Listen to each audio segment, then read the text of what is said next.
outside is frightful, damn, damn delightful. And I've got some lovely lights. Let it shine, let it shine, let it shine. Oh yes, baby.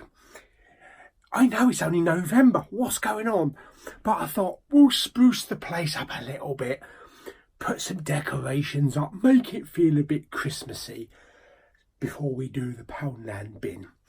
Let me just have a quick show you around, see what I've got. I've got a few more bits that I want to put up, but let me show you what we got so far. La, la, la. We got some lovely coloured lights. Oh look, we got a lovely cracker up here. Some more lovely coloured lights, and we've got a nice little calendar. Days till Christmas, which I haven't started marking off yet.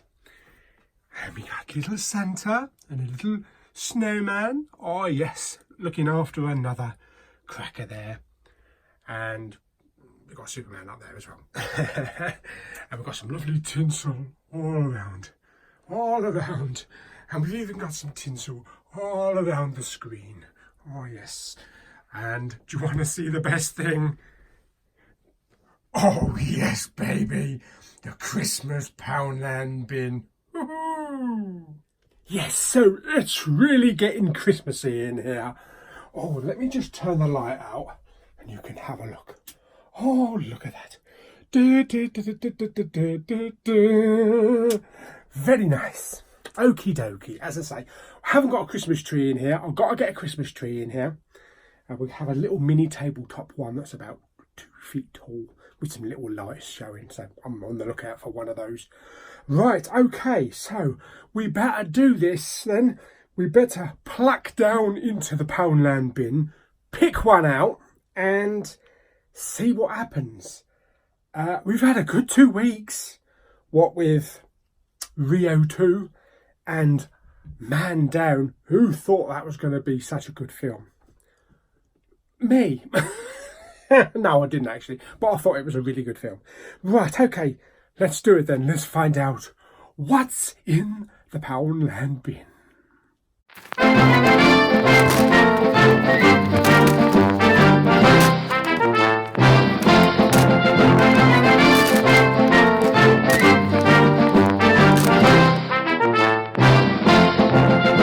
What's in the Poundland bin?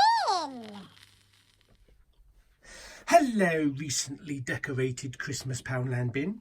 Shall we find out what you're going to churn out today?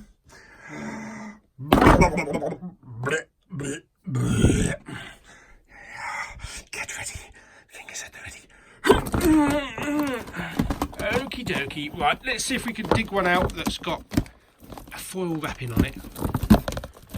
Is that foil wrapping? That's a foil wrapping! Oh, yes! Yes, it's a foil wrapping. We can have a song about foil wrappings. Oh, yes. Okay. I do love that sound.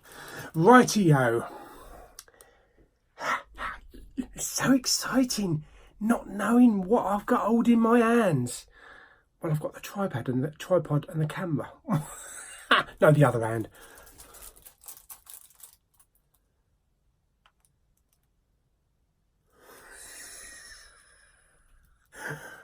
It's a film I've seen before. It's a film I really like. I haven't seen it in a while though. Hot Fuzz. Oh yes, Simon Pegg and Nick Frost. The second in the Cornetto trilogy. I could definitely do with a laugh. Definitely do with a laugh. As I say, I haven't seen it in a while. Let's crank this on. It's going to be a pretty easy review because most people have seen it, but I'm just going to tell you what I think about the actual, the characters, the situation, where they are, the surroundings, that kind of shit, and the picture quality and things like that. So let's crank it up and let's do some fuzz. Okie dokie, so I've got the cellophane off, so let's give it a go. Oh yes, oh look, Hot Fuzz, oh look, digital copy. Oh look, Don't know if you can use it. If anybody manages to get on that. Oh dear, redeemed by 1st of July 2015. You can have a go, whether or not you'll get it. Okie dokie. Hot Fuzz. Lovely. In we go. Let's fuzz the machine up and... Okay, so Hot Fuzz is in. Or on the menu. Let's do it. Let's watch an absolute comedy classic. Wow. Let's do it.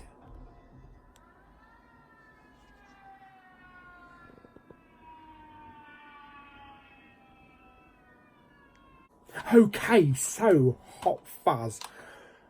God, that's one way to have fun with a movie.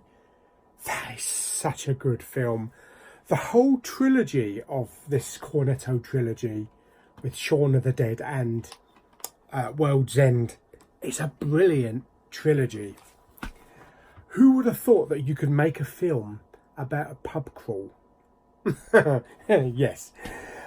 Basically, I'll just do an outline of the storyline for Hot Fuzz, even though many of you already know it. So the film is directed by Edgar Wright. He also co-wrote with Simon Pegg the film as well. And it stars Simon Pegg, who plays PC Nicholas Angel. As a police officer in the Metropolitan Police Force. And he excels at his job at the Met. So, you know, he does everything by the T. He's gone through rigorous training. He's got accolades, all that sort of thing. You know, he's taken down endless bad guys, got commendations and all that kind of stuff. But he's making the other police officers look bad. And he's making the area look bad. So he's promoted to sergeant. And sent off to a little village called Sanford in Gloucester. Basically brush him off from the Met and send him away. Now, the casting in this film is absolutely impeccable. I mean, in the Met, you've got police officers played by Martin Freeman, Steve Coogan and Bill Nye. That is such a cast. That is a brilliant cast. Okay, so Nick arrives at this little village, this little quaint village called Sanford, where he bumps into Danny Butterman, who's played by Nick Frost, in the local pub. And this pub is, at the time, occupied by all these underage kids drinking away. Spotty hot Harry Potter type characters and a ginger and all that kind of stuff. And you can see that they're taking over this town. They're taking over this town. Not only have you got these underage kids, you've got hoodies hanging out on these street corners. You know, you've got a gold statue that just stands there, doesn't move. And it's annoying the population. It's annoying the townsfolk, especially the elders. And the cast includes Timothy Dalton, who plays it absolutely brilliant as the manager of the local Summerfield store. You've also got his staff, which includes a chap called Michael, or Lurch as they call him, and he just walks around going, "Yah, yah." It's so funny. The cast also includes Bill Bailey, twice, Jim Broadbent, who's the chief police officer in charge at Sanford Station. You've also got a very small role for Stephen Merchant, but it's really funny. Plus Paul Freeman, who plays the village vicar. And also David Bradley, the list goes on. Olivia Colman. I can't remember the bloke's name. He was Shine On Harvey Moon. He was the dad. And some of the dialogue, you don't think it works. You don't think it would work. For instance, they're looking at this monitor. They're in the police station. They're looking at this monitor of the townsfolk. And there's this young teen with a hoodie on, kind of like a shell suit walking down the road. And Nick asks Danny, why has he got his hat pulled down like that? And Nick just said, he's fuck ugly. There are so many classic scenes in this movie. One of the all-time classic scenes. And even after so many viewings, it don't matter how many times you watch it, is the fence scene where Nick is chasing this perpetrator, and he's where his training comes in. You've got all these rows of fences, and he's jumping over one, jumping over another, doing a backflip over the other, and I swear the last one had a trampoline. And then it's Danny's time. Straight through the fence. Even thinking about it cracks me up. There's also a swan in the village as well that the elder folk look on as a nuisance. It's always getting loose and causing havoc.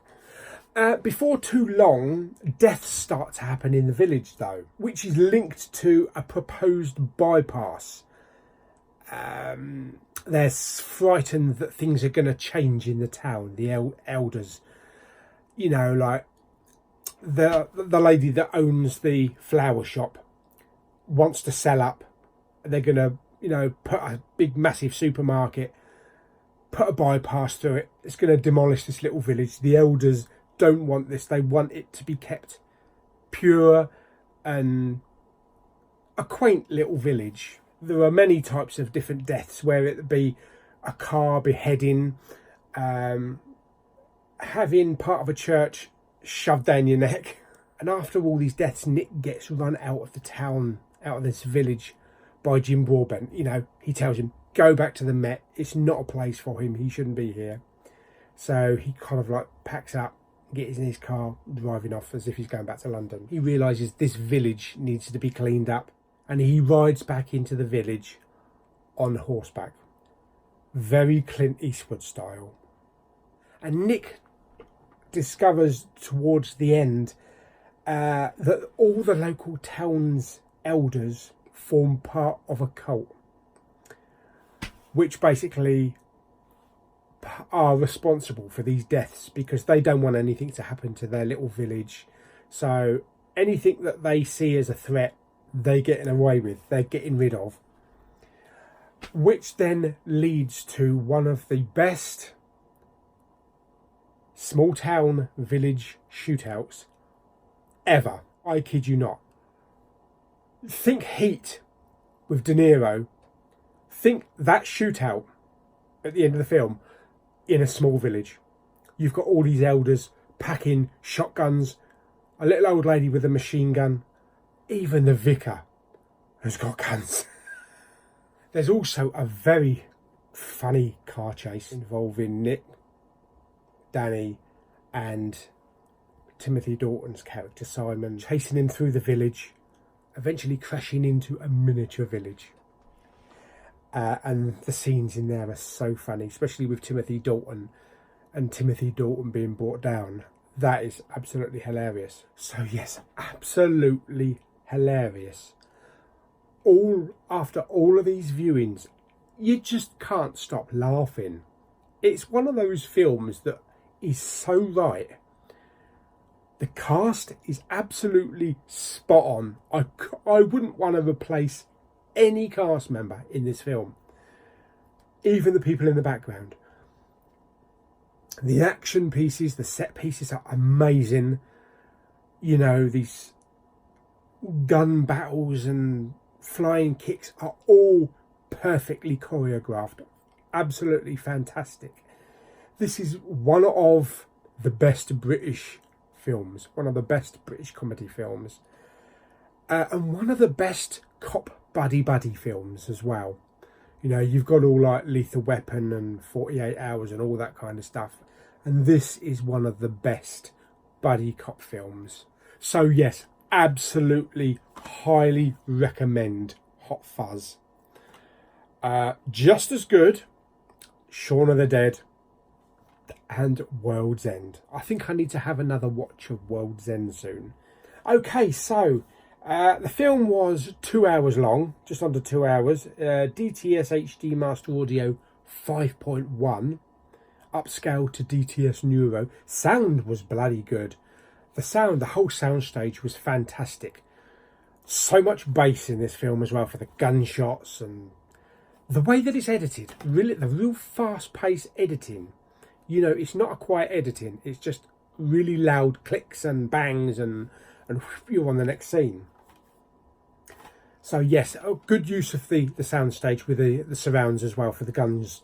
The picture quality is absolutely brilliant, with these lovely vibrant greens of the village and the countryside and that kind of thing. So yes, fantastic. A little bit of grain, just a little bit, but it's still such a clean image. Bonus features, we've got outtakes, features, audio commentaries and much more. So there are quite a few extras on here. So yes, I would definitely recommend Hot Fuzz. Brilliant, fantastic, brilliant English action adventure comedy.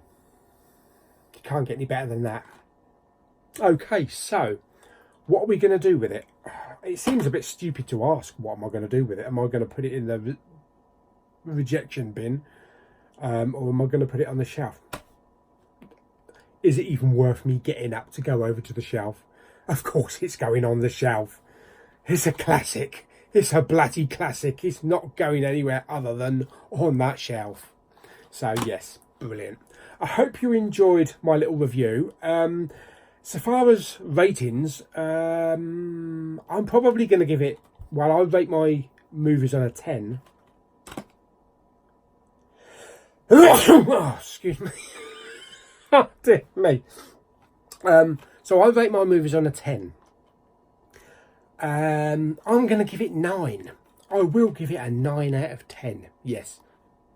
Highly praised movie. So I hope you enjoyed this week's Poundland bin. Give the video a thumbs up. Share it with all your family and friends. Don't forget to subscribe. And one last thing. Jog on.